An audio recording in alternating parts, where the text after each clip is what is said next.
Humans all throughout history have been waging war against one another, and the present is no different. What has changed, however, were the weapons used to fight these wars. In the 1700s, flintlock muskets and pistols replaced its predecessor, the matchlock. Flintlocks are named because of how it is fired. In order to fire, a piece of flint is inserted into the holding area. Next, a small amount of black powder is poured into the pan and covered by the steel plate. Once the trigger is pulled, the flint hammer swings down and strikes the steel, resulting in sparks, which ignites the powder and fires the projectile. Soon after, about a century later, during the 1800s, flintlock weapons were abandoned for percussion caps. They were a much easier, faster, and more reliable method to generate sparks than ever before. The copper caps contained a friction-activated explosive that sets its charge off once struck by the hammer. This period lasted until just after the Civil War. Around the same time period, breech-loading repeater weapons were gaining in popularity. Breech-loading weapons were important because they loaded cartridges from the back end of the gun near the trigger instead of loading it from the muzzle, or front end of the gun.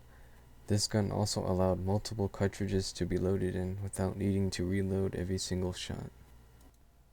The 1900s brought a new age in weaponry, with terrifying consequences to the unlucky victims.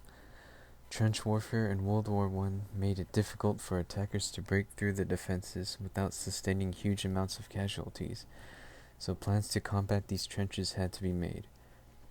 The British were the first to use tanks in combat at the Battle of the Somme in 1916, and the French soon followed suit with a design of their own.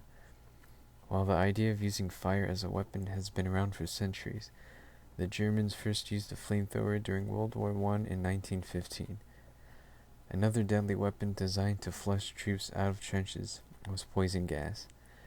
Again, the Germans were the first in centuries to use it during the Second Battle of Ypres in 1915, and it was so devastating that both sides were not prepared for its effectiveness. In World War II, one of the most notable and infamous weapons used was the atomic bomb. The two atomic bombs, Little Boy and Fat Man, flattened and destroyed the cities of Hiroshima and Nagasaki with lingering effects of radiation, causing thousands of deaths over many years. In modern wars fought nowadays, we have drones that can hit a target miles away and guns with deadly accuracy. What's the next step in the evolution of weapons?